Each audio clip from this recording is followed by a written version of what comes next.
Hey everyone, it's Daniel Elwood and Robert Johnson, The Last Nighters, and The Last Nighters is part of the Launchpad Media, where they're always launching new ideas in your direction. Check it out at thelaunchpadmedia.com. They've got tons of different shows, new content coming out every day, a wide variety of things, and it's a good group. So check it out, thelaunchpadmedia.com.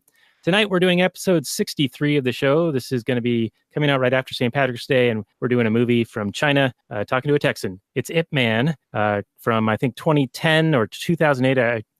There's conflicting information on the Googles, but I thought it was earlier than that. It was like 2006 or 2004. That's what the Netflix said. Yeah, see, it's all over the map. I'm getting all sorts of different stuff. And apparently there's a show, like a series, and then there's like another competing franchise. So it's really kind of out there. It's kind of confusing. So Ip Man's like this hot property. It is the hottest of the hot. Well, he is basically a superhero, so I can see why there would be like a Marvel version of this guy. They'd want to franchise him out and do all kinds of different properties with him because he's essentially unstoppable killing machine. He's RoboCop, pretty much. He is. Yeah. You can take on as many martial artist guys as you want, and he's going to take them all down with pretty much ease, as long as he's a little bit pissed about it. That's right, yeah.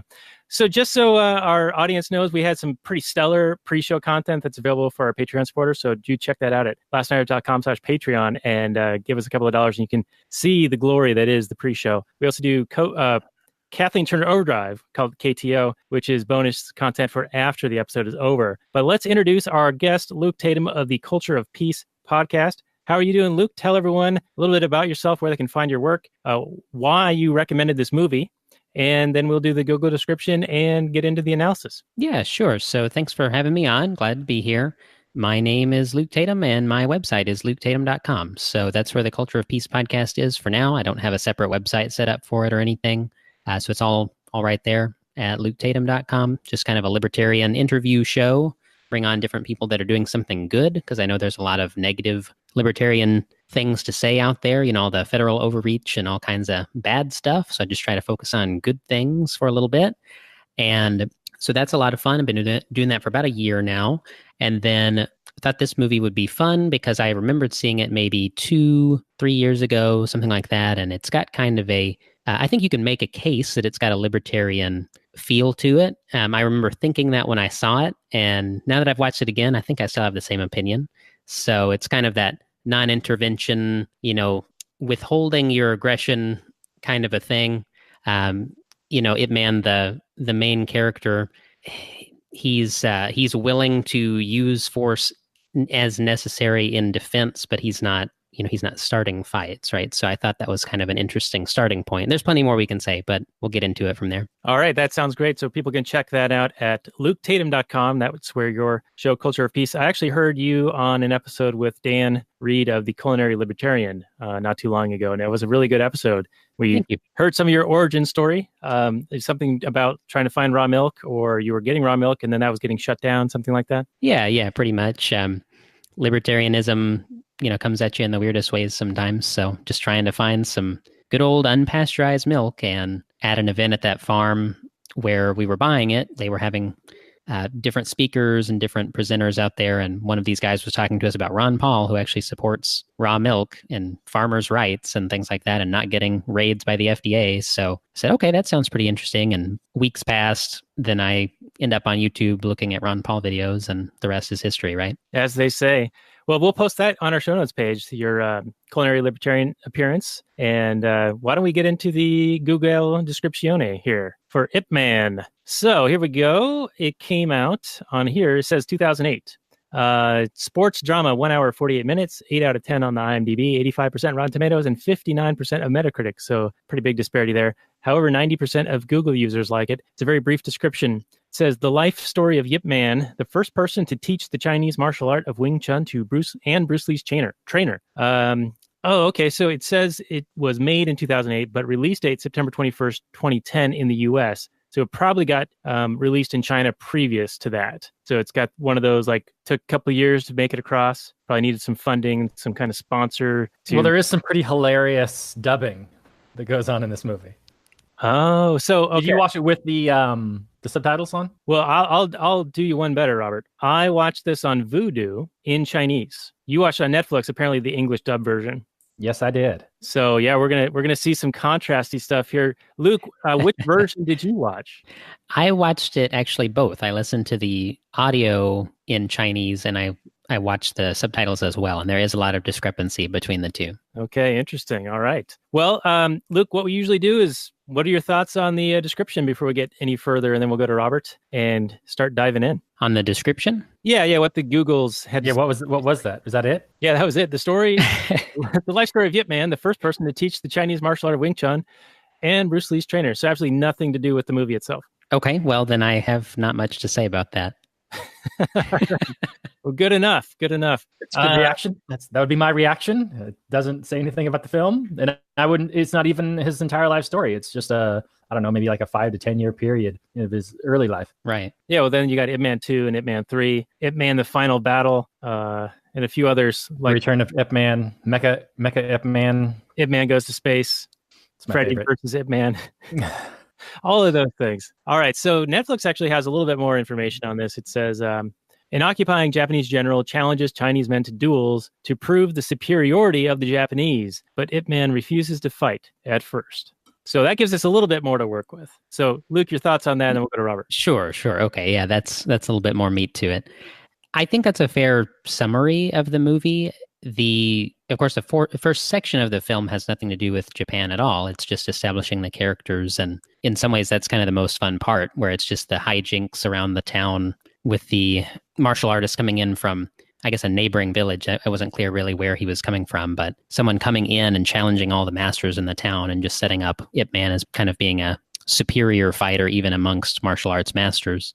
But from there, sure, it goes into the Japanese occupation and really highlighting the brutality of that period of history. I think it talks about how the population of the city where this all takes place dropped from 300,000 down to 70,000. So, just genocidal type action happening. And it's almost like two different movies in a way because of the major shift. Yeah, I would agree with you on that. It did seem like they were weaving a bunch of different stories together, and they were sort of loosely related because it's like the same guy, but it's really disparate in sort of the flavor of it. But I think that they are trying to establish who this character is in that first, third of the movie. And they needed that long to do that, that he's this master, but he's humble and he's not willing to instigate things. And he's very cautious with people's pride and being, there's a certain code of conduct with people. Like they do private fights and that's not supposed to be spread out there because that would hurt another person's reputation, things like that. And so there's a lot of different things that I want to talk about related to that portion. And then you get this Japanese occupation stuff, which is, of course, horrific. But it turns more into an action movie, I think, at that point. Robert, where do you want to take us from here? What's your reaction so far? Well, there's a bunch of different things, like you said, with the reputation and the economic angle. That was a lot of fun. Ip didn't want to make it public, and he respected the guy lost, so he didn't want to hurt his business.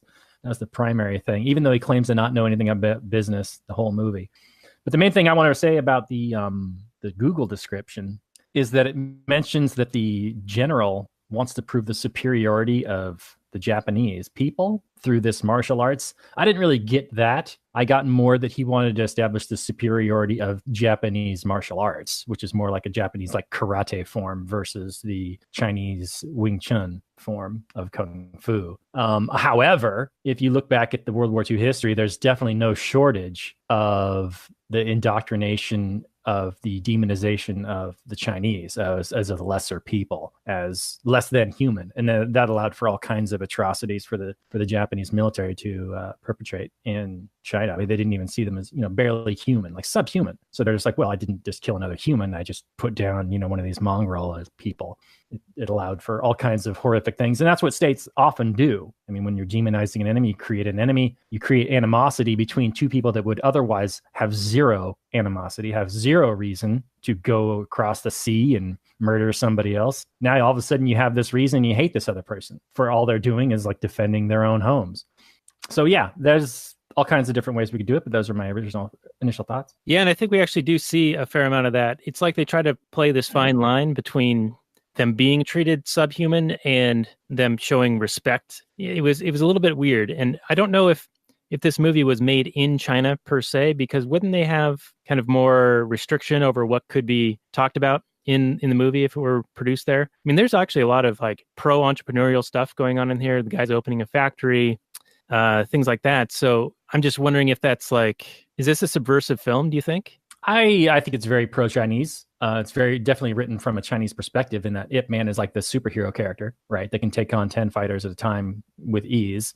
And remember that any movie that comes out of China made it past the censor board and has gone through all the the edits and the script changes and whatever that the Chinese censors have put on any media. If you're watching any kind of movie or playing any kind of Chinese video game or whatever, it's all gone through the censor boards. So this is officially approved government movie. So I would have to say it's fairly non-subversive. Although, because there are fairly amount of capitalistic notions in China. I think they recognized the wealth that it creates for the most part. I mean, it's still a socialist hellhole, but they've brought in the past, 10, 15, 20 years, billion people, or hundreds of millions of people out of poverty. Daniel.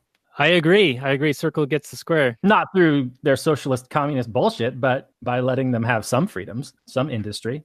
Yeah. I mean, we're not still, I'm sorry, every time you start to talk, I get another thought, but it's not like we're still during the great leap forward of what Mao's and whatever. We're not all living in the rice fields. There are plenty of people producing lots of good products and materials and content. Right. And then we can also see, similar to what happened in Weimar Germany, where the destruction that was wrought after World War I and the Treaty of Versailles damaged the country, damaged the people, and that led rise to Hitler. And then, of course, World War II. And I see a similarity with what was happening to the Chinese here, and then the rise of Mao after World War II. Sure, the people are dispossessed, right? They're looking for a way to solve the problems that have been facing them for, I guess, years, right? Quite a period of years that they were enduring this kind of subjugation. And then, of course, the way that the war ended was sort of bad for everybody. I mean, the nuclear option deployed for the only time ever, withdrawing the Japanese and kind of having to reevaluate their situation. Where do you go from there? Imagine the United States, if you have, say, a foreign army, let's not use a specific one like Russia or something, but an army in there with military bases, with troops literally marching down the streets all the time. You have to get out of the way, make room for their military buggies and things like that. And then if they just pack up and leave and they're the ones giving you scraps of food, that's a pretty hard reset button. For sure. Absolutely. Yeah. You have to bound back from that. Now, I don't know if we want to get into this, but the Chinese people as a whole, it's hard to talk in non-collective means, were very much a not technologically developed country for a very, very long time. And it's only been in the past 40, 50 years that they really have kind of joined the first world. I mean, there are still like people in rickshaws and whatnots when the Japanese invaded. They were very much technologically outclassed by this invading Japanese army. So they were kind of humbled really quickly. I mean, you're talking about a country with, multiple times the population, China to Japan. I don't know what the population at the time, but it was probably, 700-800 million versus Japan's the size of like California. I can't imagine they had more than 20 or 30 million at the time. I don't know. I'd have to look that up. But I mean, just getting completely destroyed by this tiny little island nation has got to be humiliating. And then, so Chiang Kai-shek and Mao and those guys all came back and kind of roared back. It allowed a lot of angry, hungry people a banner and somebody to get behind, exactly like Dan said, as the Germans did with Hitler. And well, all right. Well, let's talk about that first third of the movie, because there were a couple of elements that I thought were pretty interesting, and I'll let you guys bounce off of this for a moment. So we open on the citizens of Fo Shan. They're prosperous and practice kung fu as a hobby. The martial arts clubs are opening up all throughout the city, and new competitors are trying to join in, and they need to challenge the existing best person to prove their worth and attract students. And so I saw this as a parallel to competition between various entities in industry, trying to attract customers, trying to get the best product out there, prove that they're the best out to you, sort of like advertising to you. And then we even see the guys coming from another town coming to do basically the same thing, but more with brute force. And that's like a precursor to what happens with the Japanese occupying force. But did you guys see any of these sort of competition and entrepreneurial action going on in that first part of the movie? Definitely. Yeah. Go ahead, Luke. Well, it's like Billy Mays or somebody, right? He's coming in here showing you how OxyClean works, and it's amazing. Look at me, I can clean any stain. And then you should join my school. I mean, that's kind of a leap, but it's very, I guess there is a lot of entrepreneurial spirit throughout the whole movie, but it sets the tone early on with this kind of, just show the efficacy of your product, in this case, your martial arts training. And of course, I guess the city is known for across a wide area for its kung fu and for its martial arts training. And then you have tiers even within that. And yet they're all still around. It's not as though there's one company or one martial arts school that is the only place people are going. It's still a flourishing, prospering economy. Yeah, I was wondering about that because they have sort of this, variety available, and all the schools seem roughly equivalent as far as we know. Ip Man doesn't have a school of his own, but he's recognized just kind of on the streets as the best. And then when Master Lu tries to start up a school, he goes and challenges to the private duel with Ip Man. But when the guys from the northern kung fu style, they come in to fight the southern style kung fu, and they just kick everyone's ass, and they just want to like dominate and just show that everyone else's schools are garbage. And so it's a big disruption, right? These guys are coming in to a market and like trying to show that the current things that are available to people are just no good compared to what they've got to offer. And I'm not sure how to look at that. Like, is that like some upstart competitor that just has some killer great product or a really great price coming in and disrupting something? Or is this something that's more aggressive and nefarious? I tend to think of it as a normal competition. This is what probably these other guys did before they were established. I mean, this it's funny because this is the kind of thing that still happens today, very much so. Just except the masters themselves don't fight; their disciples fight, and we watch it all the time in something called a UFC or professional boxing. It's whoever's trainers, they train fighters, and then fighters come together, and we see who's the best. And if their fighter continually wins, they'll attract more clients. It's something that's been going on for a long time, but they didn't have TV and the UFC back in the day, so they actually had to go out and mix it up in person. But I think it's very much like they're portrayed, like the guys that come in from the out of town are portrayed as these violent thug guys, but not initially. I thought they were pretty much, they're going around challenging people. People were free to, not challenge. I think it was the culture at the time was very much, if you were to say that you were a master of X and someone came along and said, well, I'm also a master of X. Let's see who's the best. It was pretty much, you're getting called out and it's time to put up or shut up. And so I think the culture was that they would, and it was just seen as a kind of friendly competition to see who's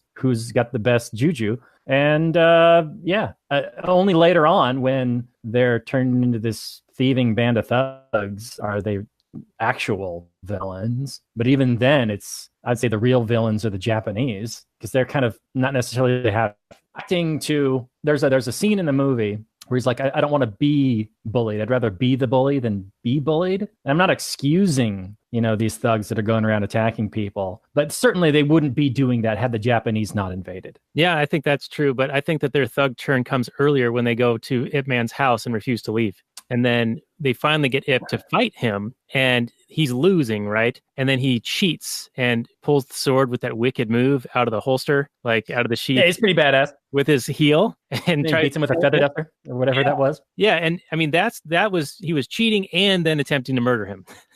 It was no longer just, hey, we're going to spar and see if my northern style is better than your southern style. Right. Yeah, his thuggishness is revealed when he refuses to leave, and then he cheats. But I think maybe he was a thug all along, but I didn't have any problem with initially going around and challenging other masters and then beating the crap out of them. Yeah. Now, what did you think? And I'll go to Luke with this. When he lost to Ip after doing this cheat move, he loses with the feather duster.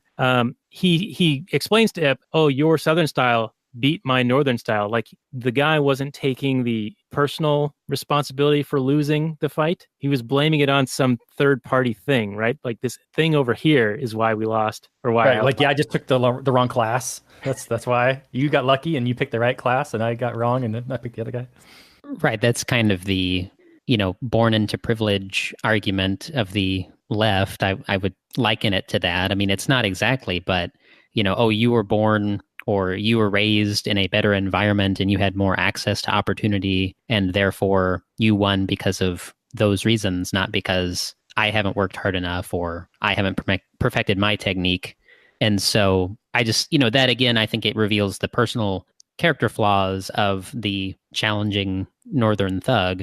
it's all building his character. I like a lot of that character development in the early part of the movie, which just continues to play out for the second part, after the occupation. So yeah, I think that it's not really that there's a shift in his character. He's kind of the same guy throughout the movie.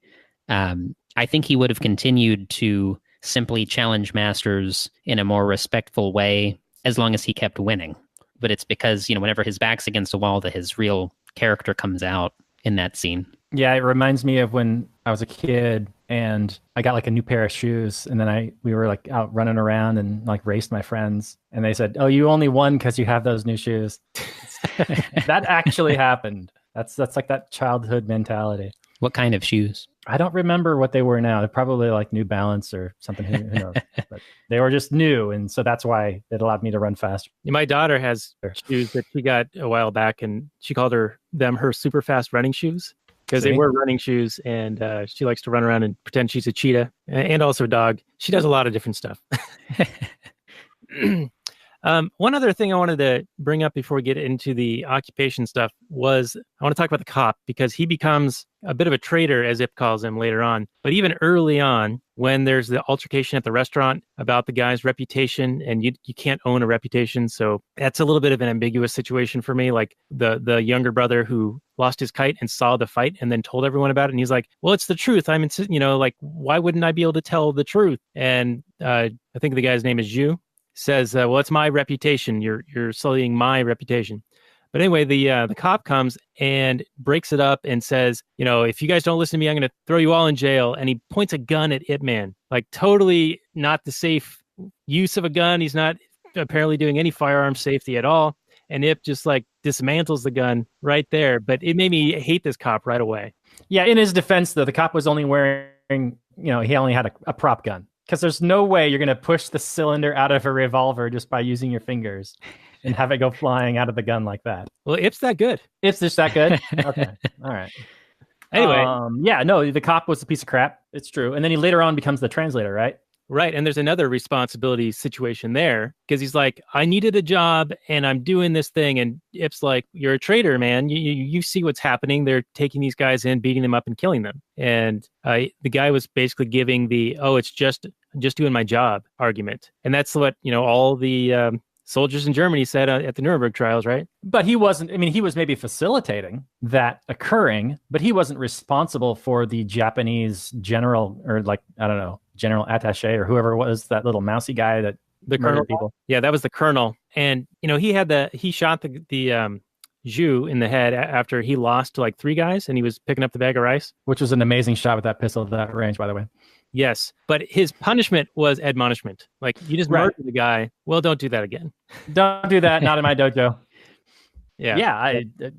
He's garbage. He's a garbage human for sure. But I don't know if I'm going to extend that. I think it's a fairly powerful argument by the translator at that point, where like, what am I not supposed to be able to eat? Should I not? He's got a specific set of skills, right? He can speak Japanese and Chinese, and this seems like the best situation he could do at the time. It's not like he built the situation. Yeah, I don't know. I think that's almost like working for the government, or because you're facilitating it. I think we talked about this in our episode. We did one on war dogs, and we were talking about how he was selling the military like linens and towels and things. And at the time we were like, well, that's still helping perpetuate the war, right? It's providing things that are needed for them to be able to do what they're doing. So it is facilitating, and you do bear some responsibility. I don't know if it's like the same thing as you murdered that guy, but you do aid and abet in a way. You are making it easier for them to go and commit these things. Like, if there was if there was no translator, how are they going to get these guys to come in and fight? Granted, but those guys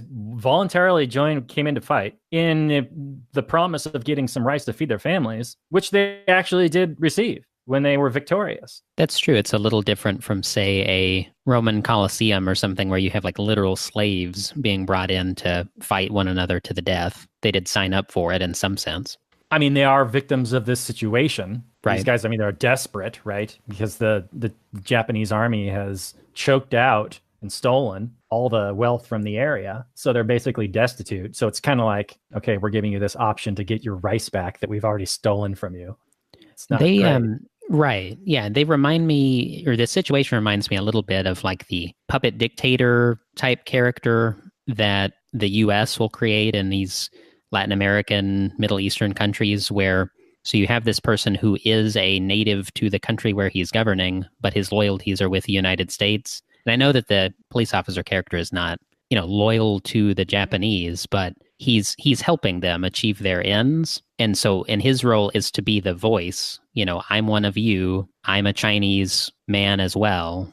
And this is what, our next level up leaders, the Japanese, are telling us that we need to do. And, I'm empathizing with you being from the same nation. So you should follow these dictates. So I think there is some moral responsibility there. Yeah, I can agree with you, Luke. I don't think that they can do what they do without that guy. Right. Well, but wait a minute, though. This wasn't like their entire effort in this city. They were an occupying army, and this martial arts fighting was like a diversion that the general was taking part in, like separate, or like, it's not like if the translator guy wasn't there, they wouldn't still be occupying the place and robbing and stealing and killing Chinese people. But you're right, they would have a harder time getting people to come in and fight them with their kung fu. But I would argue that them getting them to fight in their kung fu was the least terrible thing that the Japanese army was doing in that city. That's probably true as well. Yeah. I mean, if I can pull in some Nanking references, and I'm not saying that the Japanese army that was in this city was also in Nanking, but the Japanese army in Nanking were having beheading contests, which with victims reaching into the hundreds. They were sicking dogs on tied down men. They would bury men up to their necks and set their heads on fire. They would rape women, cut their heads off, and shove spears up inside them. They would do all kinds of horrific things because, committing rape in the Japanese army was illegal. But if you didn't have anybody to accuse you, then it was fine. And they also didn't necessarily have a policy to, hey, let's go rape and kill everybody. But they had a take no prisoners stance. So when Japanese or Chinese army people would surrender to you, well, what are you going to do with them? There were mass graves where they massacred tens of thousands of people. This is brutal, horrific war. And what's presented in this movie is probably the tamest thing that happened in China at that time. So let's see. All right. Well, now that you mention all of that, and I'm sure there's a Dangerous History podcast, like episode or series that we can link to that talks about all that stuff. Dan Carlin's Hardcore History, Supernova in the East, is currently being put out right now. You can listen to it for free for now. If you wait too long, it'll go back into the back catalog and then you'll have to pay for it. But right now, part of the free episodes, Supernova in the East. Okay, we'll post a link to that. And yeah, when you put it that way, in light of a terrible situation, it's sort of like the government, they'll break your legs and then sell you a crutch. It seems like that bit of a scenario a little bit, where the Japanese occupation is making everything terrible, and then they're giving them this one opportunity that is less bad compared to all their other options that are still left to them. Right. Now, the general guy, I saw him as sort of one of those sort of deviant types who escalates, right? Like the level of evil shit that he does grows and grows as we move along. And his attaché, the colonel guy, he was already nutso, like right off the bat. Yeah, he is a psychopath. I mean, he saw the Chinese people as less than human for sure. Had no compunction for killing them, for even touching him, right? Like Ip hits him one time and he's like, well, I'm going to execute this guy right now. He touched me. And the way he interacts with those children whenever he's coming into where Ip Man is living, using his actual gun and pretending to shoot at the kids and things, it's a stomach turning sequence. Was that same guy? I know that was one Japanese soldier. I don't remember that being the colonel guy. Oh no, you're right. You're right. I'm sorry. It is a different guy coming in there. Yeah, because it was like three of them that Ip Man beats up when they like, leer at his wife. And right. He's gonna go and like rape his wife probably. And Ip's like, I ain't having none of that. You can eat my fist though. Yeah, I liked how angry he would get, but a very concentrated anger. They show close up of his clenched fists, and then he would just go and just straight kick some ass, superhero style. Oh yeah. There's a series of Chinese video games called Romance or Dynasty Warriors, and it's all about kind of the Romance of the Three Kingdoms heroes. I can't think of a single one off the top of my head for some reason. I don't know why. They're very famous Chinese folklore kind of heroes that really did exist during the Three Kingdoms period. But you play those, and it's like if you're one of those guys, you can just slaughter thousands of men, no problem. It's just you're so skilled that you might as well be some sort of superhero. Yeah, and isn't it a weird dichotomy where they denigrate the other people. So the Japanese are saying that the Chinese are subhuman, but that gives license for the Japanese to act in a subhuman way. It's a weird, like, self-fulfilling prophecy. And then, of course, the Japanese were caricatured by cartoonists and whatnot in the US when World War II happened. They were denigrated and dehumanized. And it's like this vicious cycle. And you're right, it does make it easier to commit atrocities, but also to act in a manner in which you're sort of projecting on the society that you're denigrating. You know what I mean? Like, it's giving you I guess it gets you over that cognitive dissonance in a way of, well, now I can act this way because they're less than human, but that's giving them license to act less than human. Am I making any sense? Yes. And I agree. It's an interesting thing. Like you say, it's I can act this way because the other people are already acting this way. Therefore, we're justified in sinking to their level in order to eliminate them, as though after that, you all just can miraculously go back up to your moral high ground without, carrying that shadow along with you. And then you have people with PTSD and all kinds of other terrible post-war troubles because they've done horrible things. So it's like you say, it's a cycle. All right, I want to talk about another hero in this movie, and that is Ip's. Is it his brother-in-law, the guy who starts the cotton factory? Because he sees early on in the film that Fo Shan is that the name of it? Fo Shan? Yep. Is doing well. The economy is doing well, and he says people have money to spend. And when people have money to spend, they're going to want to buy nice clothes, and you're going to need cotton for nice clothes. So I'm going to open this factory. And then after the occupation happens, most factories get shut down and there's mass starvation. Like you said, like 2/3 of the population flees or is murdered or starved. He had also fled, the brother-in-law, and he comes back. And his reasoning is, I can still run this factory, even though the equipment's outdated. It's still somewhat effective. And otherwise, these workers here wouldn't be able to eat. So he's doing it to provide opportunity in a good way, using his entrepreneurial activity to help the workers that are being harmed by this occupation. Right. Much the same way that maybe a person in Venezuela who's able to actually start and run a business, or a person in North Korea who can start and run a business, is doing really heroic work, right? They're helping people who are in dire need. And, even without the self-defense things that come in later when Ip Man comes to the factory, it's giving them a means to resist the abject humiliation of, starvation and death. And the loss of quality of life is just, astounding compared to how they were living before. People are giving free gifts to Ip Man in the first part of the film because they have abundance and everything's wonderful, and they've fallen so far. And it gives them a way to survive and have some dignity. They're doing something productive. And so in some sense, those people are doing a lot better than the ones who are going to fight to get rice, right? They're not having to subjugate themselves to the brutality of that situation. They're doing honest work to get some food to feed their families and survive as long as they can. Speaking of that, can we start talking about Ip Man's strategy on feeding his family? I knew you'd want to go there at this point. Yeah. Yeah, because, Ip Man is like a stoic, right? He's like some sort of stoic ideal of like the guy that nothing ever gets to him and he doesn't complain about anything at all. Yeah. That's fine. You can be a stoic, but you can't be a shitty father and a shitty husband. When you have an opportunity to work at this factory that you own a stake in, why wouldn't you, when you've got a starving family at home? Instead, you take a job shoveling coal and you can bring home like half a yam. What the hell, man? Daniel, I know you got thoughts. I know you called out Will Smith in The Pursuit of Happiness for being a bad father. So you can talk about this now. Well, yeah, I think this was pride getting the better of him. He didn't want to take a position in that factory because it would have been seen maybe as like a privileged thing, or like taking an opportunity from the workers there who, they were trying to feed their families or whatever. I don't know. It's kind of this weird thing. I mean, he should have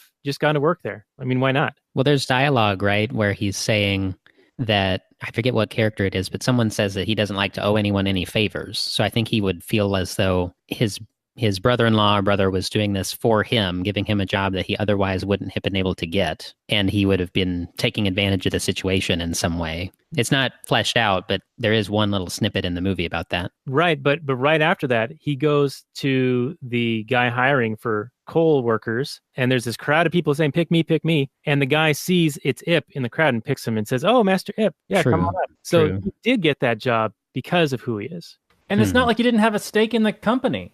He loaned the guy money in the beginning of the movie in order to be able to start that factory. Yeah, I feel like they're weird about money in this movie. Like Ip is like, oh, money's not important. I have some. I'll give it to you. You don't need to pay me back. Right. But he's also, everything just rolls off his back. And So Daniel, he's a father with a family at home. Is he doing the right thing? Is he a good provider for his family? well, in those circumstances, I think that he should have worked in the cotton factory that he owned a percentage in. Now, I want to hear you denigrate this guy. You called out Will Smith in Pursuit of Happiness for being like a total piece of shit. So I want to hear you say Ip Man's a total piece of shit. Well, there are some things that Ip does, especially when his son wants to show him like his artwork and stuff like that, that are, not super Father of the Year type stuff. But how about not feeding the kid, huh? Isn't that a little bit more important? yes, not feeding him is pretty important. But he was still feeding him. Half a yam. Okay, they were pawning stuff, right? And then, then the half a yam. And then he got into these tournaments, got into the fights. And then he didn't even take the 10 sacks of rice that were thrown down when he beat all those guys. He just took the one bloody bag and gave it to the other guy's family. Right, as a statement. Right. Now he was making like a principle of point instead of being humble and being like, you know what, this rice would really do a lot of good. Yeah, he's like, fuck your rice. I'm just here to kick your ass. Right. And there's a certain part of me that's like, yeah, right? Fuck these guys. But the other side of me is like, but the realist is like, but that rice is going to fill my kid's belly and my wife's belly, who's sick maybe and, needs the calories. Didn't we watch Matt? Remember when we watched Barefoot Gen and Gen was running around in Hiroshima and his mom was like sick and she like needed some calories? That was in the beginning of the movie, right? Yeah. And the same thing happens in this. The wife is very sick and he makes her some kanji and says, this isn't quite the great consistency, but you got to try to eat it. And so, yeah, I mean, it's you got to have certain tensions in this movie based on the script. I mean, if he just worked in the factory, there wouldn't be the confrontation with the general and all the rest of it. And he also, doesn't get to make that point if he doesn't turn down the rice and say, I'm just here to kick ass. I'm all out of bubblegum. I'm just here to kick ass. Yes, it's true. It's probably a better movie for his bad decisions. I don't want my protagonists making all perfect decisions and being perfect characters. It's more interesting when they're not. But I still want you to call him out when he's being a crappy father. Come on, Daniel. Yeah, I think covering for him. He's being a bad dad. He's a bad dad. Bad dad. Good. But I think he's still a decent guy. Oh yeah, he's not. I'm not saying he's not a bad guy. He's still the hero of the movie, and I think he's a good one. Yeah. All right. So Robert, you are sort of, I don't know, I view you as the comic book / martial arts / certain genre type stuff nerd.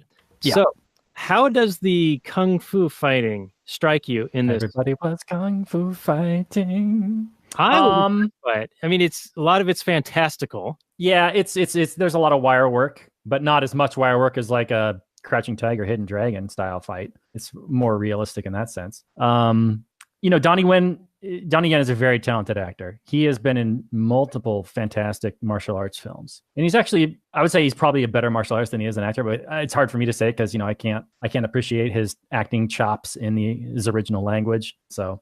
I don't know if he's like my favorite martial artist. I think like a Jet Li or a Jackie Chan might be just a little bit more my style. Like, Jackie Chan, not to totally go off on a tangent about martial arts movies, but Jackie Chan would be more of a human character. He definitely brought the humanism because he was a reaction to all the martial arts movies where the hero is this invincible Iron Man guy, where he would get punched and just not even feel it. And you're like, just keep on coming. Who cares? You're nothing to me. And that's very much the trope in martial arts films up to Jackie Chan, where Jackie Chan, and I don't know if he had inspiration, it's that whole Hong Kong school, where he would take a punch or he would punch a guy and then he'd be like, ouch, my hand hurts because I just punched a guy in the face and that hurts. And that, like, no one had ever done that before. I mean, it seems old now because Jackie Chan's been doing it for like 40 years. But, Jackie Chan, and I would say even like Tony Jaa with the Protector series out of Thailand, they had ways of making fights really, really interesting. They would use the environment a lot, especially Jackie Chan. Jackie Chan was known for like really encompassing all kinds of things in the environment, breaking windows and tables and chairs and fighting with, like he does, like the guy does with the feather duster in this movie,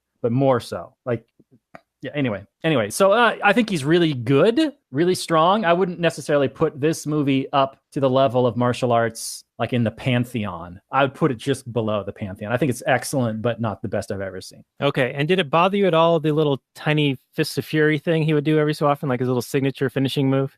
I thought that was great. It didn't bother me at all. I'm glad he did that because it kind of gave a little bit of personality to his style. Because otherwise, they're just kind of doing cuts and moves and whatnots. And at least that's a memorable thing that he did. And I think he just did it for this character. I don't think he does that in other films. Okay, because when I saw him fight the 10 Japanese guys and he's doing that to one of them, there's like 4 guys standing around him. I was waiting for him to finish punching that guy 500 times. Yeah, this is the time to strike.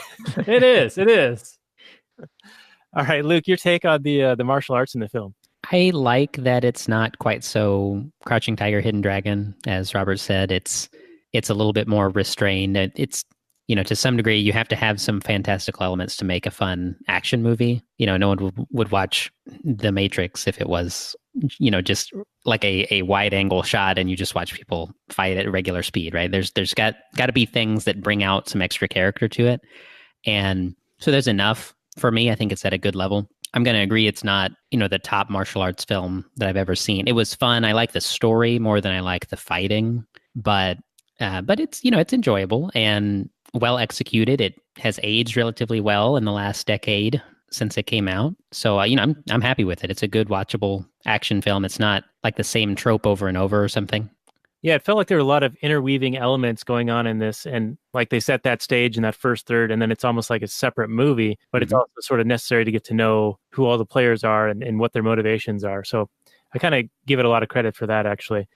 Is there any other points you wanted to make before we start to wind down and do our final summary and review, Luke? Well, sure. I do have this interesting point, and you'll have to tell me if you agree at all, or if this is just me going off on my own thing here. But at the beginning of the movie, I kind of likened Ip Man's behavior, his concern for the respect and well-being of other people and not wanting to offend their reputations and all that. That's sort of how I viewed the Ron Paul runs for president, in that he wouldn't, go after people. He wasn't attacking their character. He wasn't tearing other people down, running negative campaign ads. He was just saying, this is who I am. This is my take on things, and you can take it or leave it. Some people did, but not everyone did, and that was fine with him. He wasn't proselytizing and evangelizing and going out there in a negative way. Do you see that at all? Do you see what I'm saying? Or is that making no sense? You never saw a Ron Paul like attack ad that you see from all these other politicians all the time.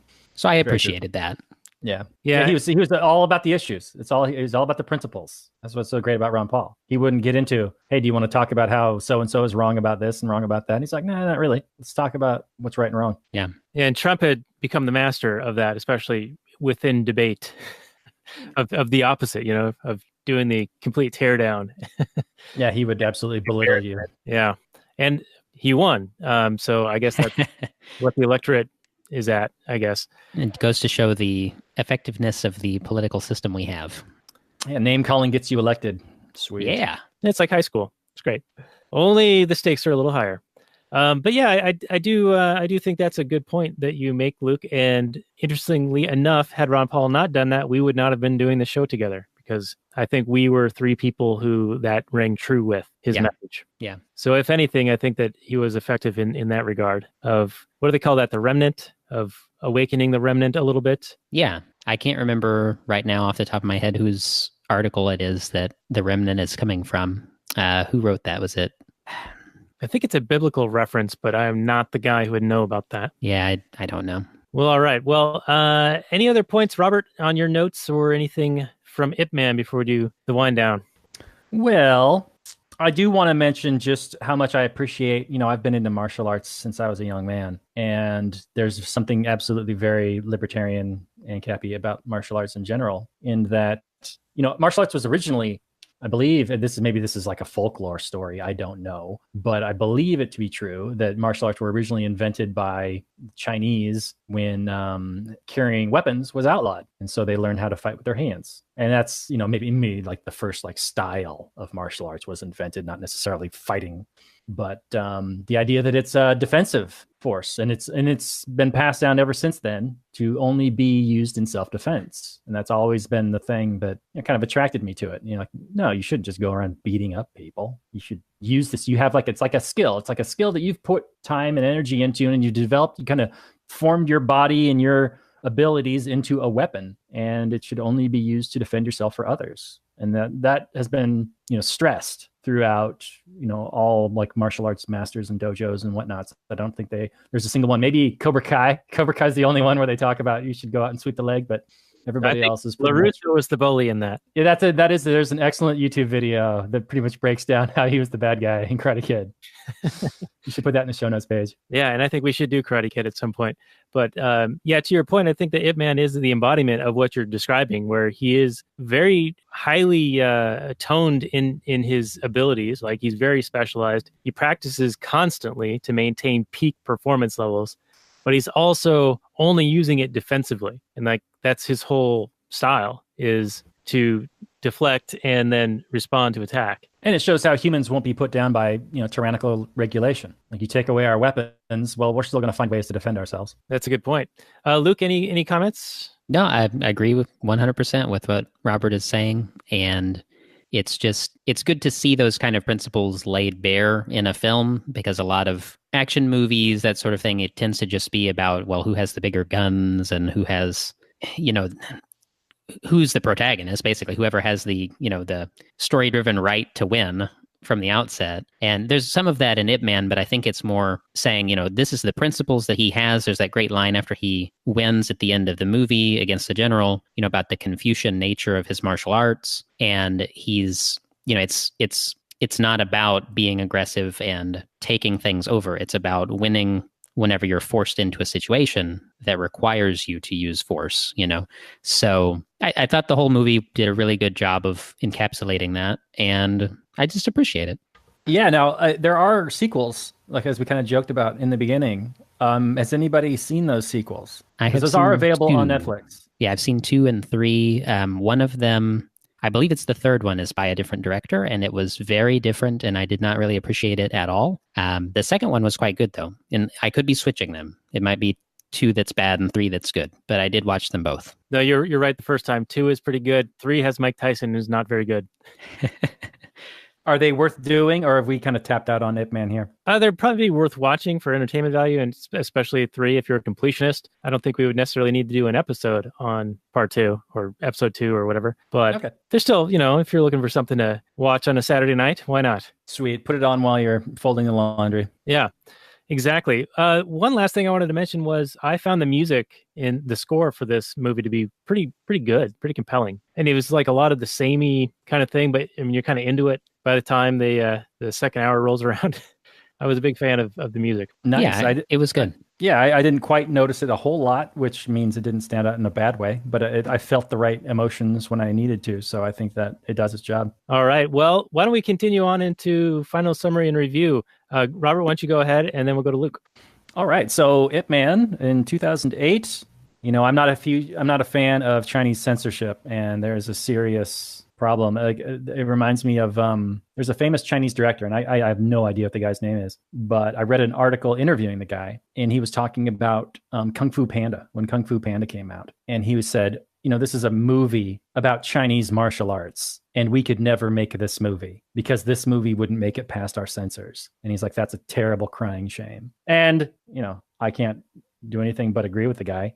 Anytime you've got some bureaucrat deciding what is good and bad art and what is allowed and what isn't allowed, it's like they don't even allow movies with like pictures, ghosts in the movies, because I don't really know why. They're afraid that the Chinese audiences will get confused and think that they're real or something. I don't know, but they don't allow any kind of movies with ghosts in them. It's hilarious, but all it does is stifle creativity and destroy innovation. So it's a fantastic government as usual. But this movie, it made it out through. I don't know if this is the original intent of the creators or if this, has been gone through multiple revisions due to government censorship. But I do appreciate Donnie Yen. I think he's fantastic. I don't remember the first movie I saw him in when he was just a young martial artist guy. But the first time I saw him, he was so dynamic. I think he was in Iron Monkey. Maybe that was the first time I saw him. Maybe not. I don't know. It's been a long time. But every time I see him, he's always fantastic. It's hard, though, to comment on the acting because it is, I don't get to hear the inflections. Well, I didn't. I listened to an American dubbing, which was hilariously bad. There's especially one little girl. If you listen to it, this little girl is clearly like some staffer's daughter that they brought in to say one line. And it was like she couldn't really read, so they had to tell her what to say, and she still messed it up really bad. And then that was like the best take, and they went with it. It was really bad. And overall, the dubbing was pretty terrible. But, so I generally prefer, the original dialogue, the original actors, and then to read the subtitles. But I was lazy this time and I didn't do that. Well, it was the only thing available to me on the Netflix. So anyway, or at least I didn't even check and see if there was a different audio track, which maybe I should have. But that all said, this is definitely a recommended film. It talks kind of in a roundabout way and kind of like glosses over a really horrific time in human history. If you're interested, definitely read The Rape of Nanking. I guess there's going to be a new movie out focusing on a Nazi priest, I believe, who saved a whole bunch of lives in Nanking during that time. And I don't know who's in it. I think maybe it's Christian Bale. I could be wrong. Don't take my word for it. Look it up for yourself. But this is a good movie, and it's definitely worth a watch. And it's a martial arts movie, and it combines like political history and world history, and it checks all those boxes for me. So I'm going to say this is like a 7.2. Good flick. Check it out. All right. So, Luke, what are your thoughts and then a score out of 10? Sure. So one of my favorite things about this movie that I had not mentioned yet is the set design. I thought it was a very well presented film, and I think that's characteristic of a lot of Asian pieces generally. But, Ip Man's house had a lot of character. The contrast between the city before and after the military occupation, there's a lot of good things in there. There's a lot of shots, just close-ups of like the barbed wire and things like that really set the tone. It's got that filter on there, that kind of gray filter to really make things more gritty. And I like those kinds of things to really heighten the difference.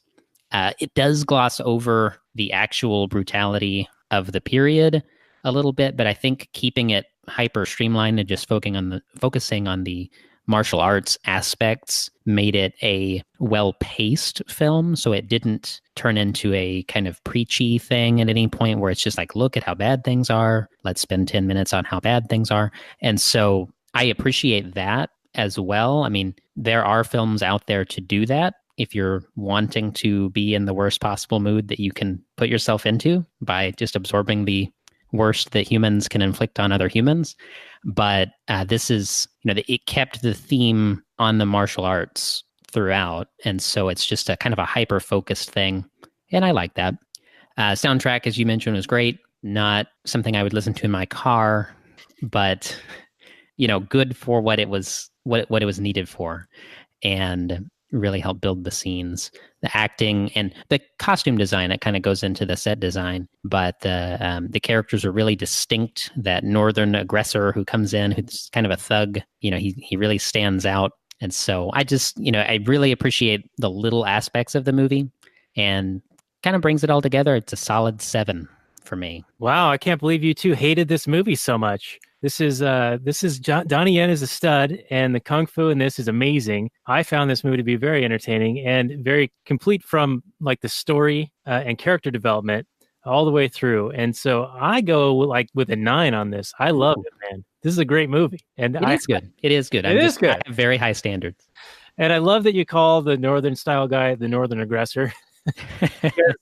It's a Civil War nod. Yeah, Civil War nod. It's the war of northern aggression. But anyway, now we're not going to make it past the censors here. But Luke, thank you so much for being our guest on The Last Nighters. This is episode 63 of the show, and people can find the show notes and more at lastnighters.com/63. We'll have links to your website, also your appearance on the Culinary Libertarian, a couple of other things that we've talked about today on the show. Is there anything you want to add? What can they find? What's your favorite, most recent episode that you've done on your show? Well, again, I'll just direct everybody to luketatum.com to find my program, Culture of Peace. And gosh, a favorite one that I've done recently, I just had Daniel Berman, who is running for president in 2020. Like, it seems like there are hundreds of millions of people running for president now. Every time I open any browser, there's a new person running. But he's going to be running on the Libertarian Party ticket. And, I'm not really a political guy, but I did have him on to just kind of talk about things, what he would do if he had the White House, that sort of stuff. That was a lot of fun. And I think he does a good job of at least spreading the message. So even if not, taking the White House, implementing Ancapistan, it's still, it was a fun conversation. And I think that's maybe a good place to start if anyone is checking out my show for the first time. So that is the first one when you go to my site. All right. Sounds great. And thanks again for being our guest. Now, Robert, we're going to have another guest next week. This will be Dark City with Nicky P from Sounds Like Liberty, who is also on the Launchpad Media. Excellent. I'm looking forward to it. I haven't watched Dark City in a long time, so hopefully with my new ANCAP eyeballs, I'll be able to see some new interesting things. Yeah, and one of our former guests, Mike C., he's actually watching the live stream right now, and he mentioned that Dark City is a masterpiece. So it gets me excited to watch that one and hopefully have a very good discussion like we had tonight. So, Luke, thank you for joining us on this episode of The Last Nighters, and we'll say good night from last night.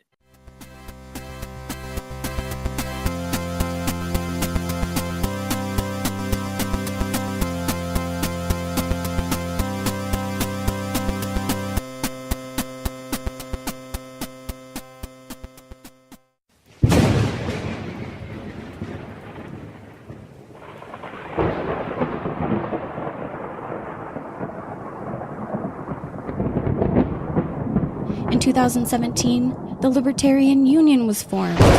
Finally, the average Joe Libertarian could find a thriving community of independent podcasters and content providers, all in one convenient location. At Libertarian Union, we'll always have the latest news, interviews, discussions, and even movie reviews.